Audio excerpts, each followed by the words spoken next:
What's going on, YouTube? Well, I'm about to shamelessly plug myself.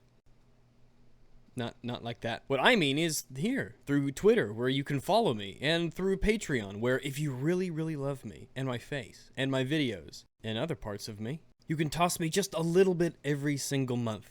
And I would be extremely appreciative of you for doing that. I have no rewards or goals, you don't get special access to me, there's no members-only Patreon. You can contact me through email, on Twitter, on Discord. I don't want to make myself exclusive only to those who pay me, and I don't want to try to offer you any extra incentive other than the videos that I've been doing to get you to maybe send a few shekels my way. So for those of you who do donate, thank you very much, I appreciate that.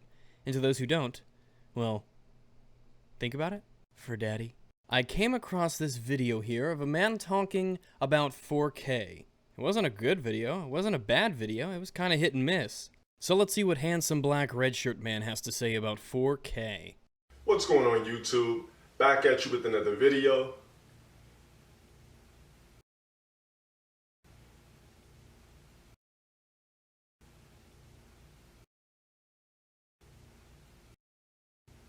This is low tears. Discussions. And I want to talk to you guys about something very particular. Alright, the background music is maybe a little too, ambient and dramatic for this subject matter, so bear with me. Now, over the weekend of E3, I seen something that actually kind of bugged me a little bit, and do you know what it was? More emphasis on pre-order culture, Tim Surratt being bullied by SJWs because he was pro-Gamergate, the distinct lack of penises on screen. You should. Oh, well then it's probably about the shifting definition of what 4K is and isn't and the hypocrisy of the Xbox community regarding that. It's 4K gaming. Yeah, boy. I believe that 4K gaming is actually something that is not worth it. You know, I'm kind of in the same boat. I think it's much better to go with ultra settings at 1080p or higher refresh rates at 1440p and such. Don't get me wrong, 4K's nice. I play on 4K every once in a while. I like it, it's good. But I think frame rate is much more important than resolution.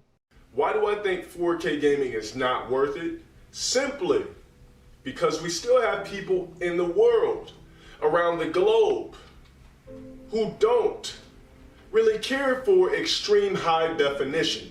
I don't know about that, I just think it's more important to focus on other aspects of video games. I almost feel as if 4K is a distraction from issues we have in the gaming industry. DLC that runs rampant, pre-order culture, cut content, early access, betas, alphas, corruption amongst games journalists themselves, takeover ideologically by SJWs, lack of full frontal nudity. I don't think that standardization is the issue, I just think that 4K is almost a buzzword. Believe it or not, there are people that actually still purchase tube TVs. Tube TVs? Tube TVs. Tube TVs. Oh, I shudder at the thought, but I recall those days. The yellow, white, red plugins on the back of your television set. Oh, but the worst part was that loud, ringing noise that they would make. Some televisions were terrible with it. A lot of you people might not remember that, but for us doggos, it was torture. We still have people that just barely picked up their first 720 or 1080p LED, if that, as far as television goes. Alright, I understand the point that you're trying to make. There are too many people still stuck in the proverbial stone age of television sets, plugging in their white and yellow cables to the back of a television. But I think you might possibly be coming at this at the wrong angle. I think if anything this shows how many people out here don't care about, resolution all that much. I don't think those people, those peasants, are holding anyone back really. There's still a significant amount of the population that's moving forward with 1080p and up screens that are LEDs and whatnot, and who are purchasing even 4K TVs. We have curved screens that are making their entrance into the world. Well, growing in popularity at least. 4K games, 4K television sets, it's not excluding anybody from anything. It's just there as a higher end or as a high-ish option for people if they want it. Tube televisions are on their way out. The availability and the affordability of more modern television sets is making older television options go the way of the dodo. So in this world that we live in, where technology, we're at this standpoint where technology is actually moving kind of slow. We're stuck in this slump. No, technology exponentially increases in its growth. It's growing so quickly, that's why we can have people with fancy curved 4K high-definition television sets, and at the same time down the street, somebody might still be using an old tube television set that they have because, well, having something newer doesn't really bother them that much. Both of these things exist in the same point in time. If you look at from what iPhone 1 had to offer all the way up to what it is now, it's really not anything phenomenal. That's not exactly the fairest way to measure the advancement of technology. The iPhone, which released on June 29th, 2007, so almost exactly 10 years ago. Man, time flies, doesn't it? But the iPhone is just one product by one company, and they only advanced with this product based on how much they need to, how much the competition is, all that stuff. When we look at the wider picture of smartphone, tablet, wireless technology, we see a much bigger level of growth. Remember, a lot of the things that we take for granted today were science fiction not that long ago. Technology like personal computers and the internet was, in a way, hypothesized and predicted by stories like E.M. Forster's The Machine Stops and Will F. Jenkins' story, A Launchik Named Joe. Remember, it took all of human history up until 1903 for us to fly, and now we can land probes on Mars and on comets. Think of every gadget and gizmo that you own right now that wasn't around 10 years ago. Think of everything that's been developed since then. iPhone technology is just one thing, and it's certainly not what they're capable of, just what they're selling to us. The more advanced technology gets, the faster it progresses. The picture that I took on an iPhone 1 years ago doesn't look that much better than the picture that I would take on an iPhone now. Alright, now we're using the exact example of an iPhone 1 camera and an iPhone 7 camera. I get the point you're trying to make, but maybe you picked a really bad example, because, as you can see from this slider here on The Verge, link in the description to the article if you want to check it out by yourself, it's really nifty, but the iPhone 1 camera was pretty garbage, and the iPhone 7 camera is far, far better by example. You could look in real time at the differences between two pictures that were taken with it. Now, I can't see the world through your eyes, but I would reckon that maybe you were looking back at the iPhone 1 camera with a little bit of extra nostalgia. So why is it that 4K gaming is something that you should invest your money on? Well, personal preference, of course, and the glory of choice. Just another reason I think PC's the best way to play games. 1080p, 1440p, 4K, and everything in between. But hey, some people just really, really want to play games at 4K. To them, that's something they care about a lot. To me, not so much, but others might feel different. I think that you shouldn't. Me too. I think that better texture quality and longer view distances, better frame rates, I think it gives you a much more enjoyable experience as a whole. I think that if you're not someone who's a clarity junkie, it doesn't even really matter. And what an immense coincidence it was that these so-called clarity junkies just happened to be springing out of the woodwork everywhere now on the console side after the Scorpio was announced, huh? What an amazing coincidence how all of a sudden 4K was the next big amazing thing that is the most important thing ever. I mean, the day before the Scorpio was announced, they didn't give two shits about 4K, but oh crap, all of a sudden 4K is super important now, guys. I'm enjoying all my games on 1080, 720p, no problem on an Asus monitor. Yeah, man, to each their own. Would I go out and blow thousands of dollars on a 4K TV just to have good clarity? Just to sit back and relax and watch 4K movies at a higher resolution? Your movies in the theaters aren't even broadcasted at 4K. Yeah, that's actually true. Most movie theaters will show you a movie at 2048 by 1080, or 2.2 megapixels. Why in the fuck would I go out and buy a DVD especially titled for 4K and a 4K player just to watch it in top clarity? Again, some people just care about that sort of thing. I don't really myself, but, you know, if people want to spend the money on it... And as far as gaming goes, guys, it's the same thing. Do you really need to game in 4K clarity? Well, there's a reason that 4K isn't considered a standard, and it won't be a standard, especially for gaming, for quite a while. Absolutely not. You can enjoy your best games at standard 1080p. and still see everything with the most pristine clarity. 1080p clarity. Mwah. I know what he's going after, though. The idea that 1080p, 1440p, stuff like that, it is more than sufficient for a lot of gamers out there who prefer just other things than resolution. I don't think that anyone should invest their money in something that's put off as a fad. Remember 3D TV, guys? 3D TV, that was supposed to be the next big thing. Now, I think there's a lot of truth with what he's saying here. I do think 4K is being treated as a fad, like 3D gaming and like VR was, like motion controls were back in the days of the Wii. Remember those days? Yeah, the Wii was a one-trick pony. And if you're thinking people bought the Switch for the motion controls, no. Then you got the curved TVs. Why in the hell do we need a TV that's curved? Well, you don't need it. It's a luxury item, but it makes a lot of sense, actually. Typically, when you're sitting down, you're looking at a flat image, a flat screen, but curving the screen, and pardon my shitty drawing skills, but curving the screen facing towards you, the viewer, has a lot of benefits. I've linked in the description an article you could look at the pros and cons of it, but as someone who's gone and seen a curved television and stood in front of one for myself, it is a better looking view.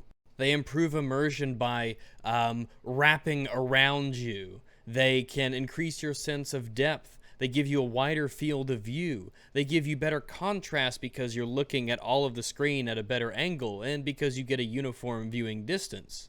There's a few negatives to it, but for someone like me, the benefits far outweigh the negatives. But I don't think that this guy doesn't understand it. I'm just giving you some info.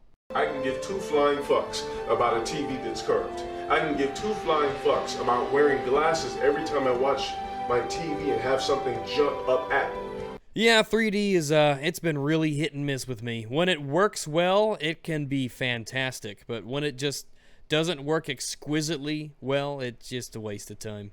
I mean, if 3D is not on point, if it is not fantastically well done, it's a waste of time in my opinion. 3D has to hit it out of the ballpark to be worth it.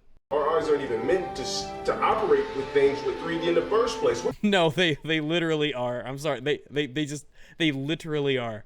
We absolutely do see in 3 dimensions, and we can perceive depth and height and width and space, all that stuff. In fact, the problem is that our eyes are so damn good, the problem is tricking them into thinking there's a 3-dimensional image in front of us when there's really only a 2-dimensional image. Navigating 3-dimensional spaces on a 2D screen like we're all used to doing in pretty much any video game ever, that's easy for our minds to accept without a problem. Breaking that barrier, though, can be difficult to do for a lot of people.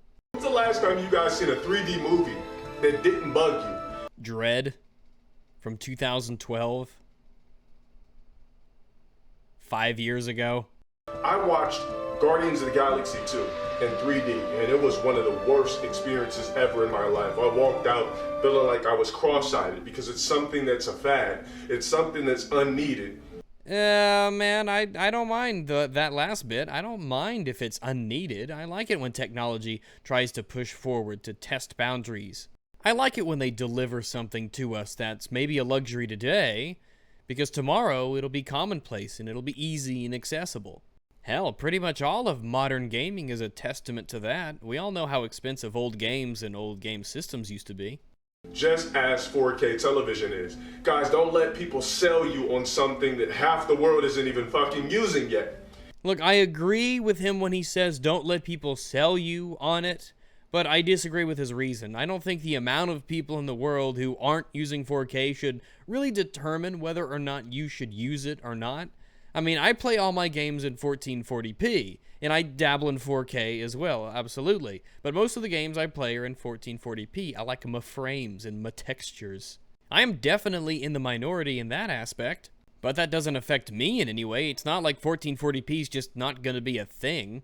But if you're going to game at 4K, that's fine. I just think that people need to really make sure that that's actually what they want before they invest the money and the time and the effort it takes to play at 4K. Not that it's like actually a big deal at all. It's just, it's not something everybody can do. You have to take steps in order to play games at 4K. And if you get 4K and you look at it and it's like, okay, it's all right, I guess, then was it worth it? Let's take this Xbox Scorpio, Xbox One X. That's a stupid fucking name. It's dumb.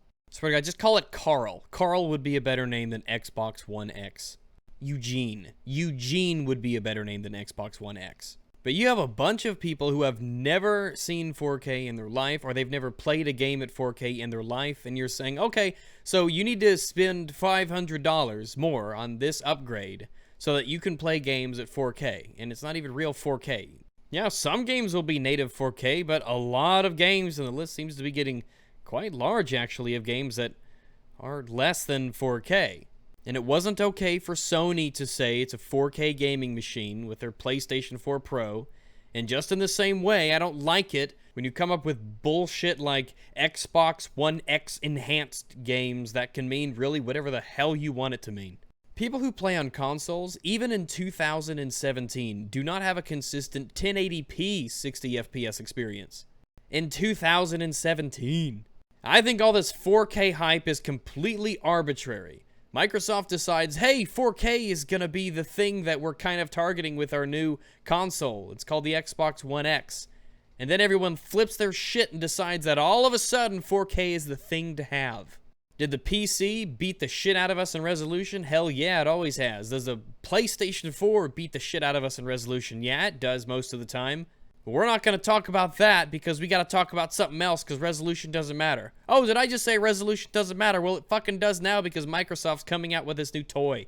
Now resolution is the most important thing ever, and even though you have more exclusives, and even though you have more games of more genres, and even though there's way more of you playing those games, and even though you arguably have a better online experience or don't have to pay for it, none of that matters because resolution matters now. For some reason. Rant over. Until everything becomes a standpoint where I must do it in 4K or I'm left behind in a stone age, I'm not going to do it. You know, if that's how you feel, that's how you feel, and you have every right to make your buying decisions based on that. And I know there's a lot of people out there who feel the same way. They're content completely with what they have. They have no interest in seeing what's next. They have no interest in seeing what is going to come out tomorrow or what just came out or how it's going to impact them or if an upgrade is necessary. There's a lot of people who are fine with what they have, and that's okay. I am not one of those people.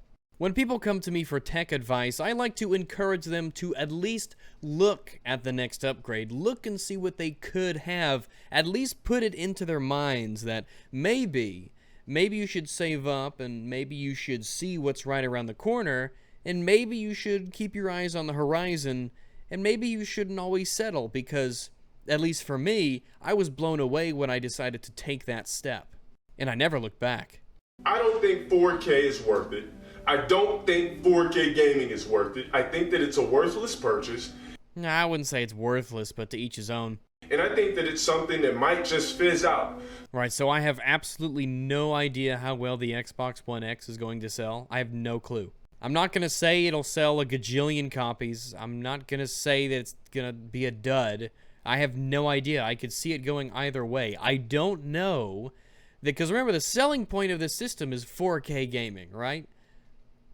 At a $500 price tag. For something that really everybody already has. Is a $500 upgrade to a console player to play games at 4K or fake 4K.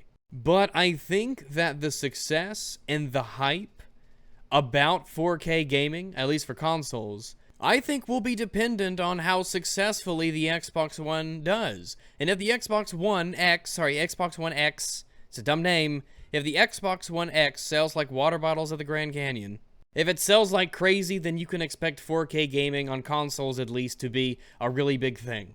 But honestly, I think if the Xbox One X has a dud of a sale, if people just really don't go for it, or if it just sells enough to make it worthwhile, then I just don't see 4K gaming to really be more than a fringe thing. Just this high-tier option that's there for you to pursue if you want to. So for companies to create a system built for 4K gaming and your 4K Blu-rays, who gives a damn? You know, that's a good question. Who does give a damn? Why is this so important? But holy shit. In the last year and a half of watching Xbox fanboys come up with fucking chants, symbols on their Twitter names, making Google Hangouts and podcasts over whispers of rumors, The way they treat and revere this product from a corporation is borderline just unsettling. There's a reason I call them a cult, okay? Nothing is in 4K across the globe anyway. Don't buy into it. It's pointless. It's worthless. You can still enjoy it. Don't feel like you're left out for not buying into a fad. I think that's one of the big takeaways that you should take from this hit and miss video here, is that I don't want people to feel like they're being left behind if they don't upgrade. That's the thing I want to avoid. I don't want people to feel pressured into upgrading when it's absolutely not necessary by any stretch of the imagination. The Xbox One S, worthless. They're selling you a system based off of 4K gaming, while PlayStation offers you everything and you don't need 4K. Well, there's a lot of things it doesn't offer you, and there's a lot of things that it offers you have to pay for that you don't have to pay in other places, but before this turns into a PC Master Race video, we'll just leave it at that. Don't let people manipulate you. Don't let these companies manipulate you into 4K gaming, because it's something that you just don't need. Do I think 4K gaming is something that can be innovative in the future? Who knows? And again, I think the answer to that will be determined by how well the Xbox One X sells. As it sits now, guys, 4K gaming is something, and 4K TV is something that you absolutely, positively do not need. Yeah, I think the music's a little bit too dramatic for the subject matter. But that's pretty much it for his video. Hit and miss, ups and downs, things of that nature. In any event, though, I want to apologize for the lack of content that's been coming out. I've had this upgrade planned out for a while, and a really big one, a big streaming upgrade that I'm using super chats from streaming that I have done to make. But I'm replacing the motherboard, and I got a Ryzen 1800X that's lined up. I got new RAM, a really nice water cooler, all that stuff, right? There were some delays with some shipping and some issues with Amazon that I had to take care of, and that delayed everything getting here, and I didn't want to start a video and then have the parts get here and not have any stuff arrive, and then I had a sort of a creative slump, so sorry about that. Just in terms of creating content, I just had a short little slump there of weirdness. I'll be doing the actual upgrading to the computer really soon here, so I'll be streaming a lot more, doing more stuff on my second channel here when that's finally all finished and lined up. My real life stuff has me busy as always, but things are looking really good. Thanks for hanging around, and thanks for putting up with this little drought of mine. I really appreciate that, guys. Follow me on Twitter. Again, if you're very generous, donate to my Patreon if you'd like. Contact me on Twitter or elsewhere. Send me videos you might want me to respond to or take a look at. And I'll get the ball rolling again on videos as normal really shortly. So with that, you guys have a great afternoon, morning, night, and I'll catch you later. Ciao.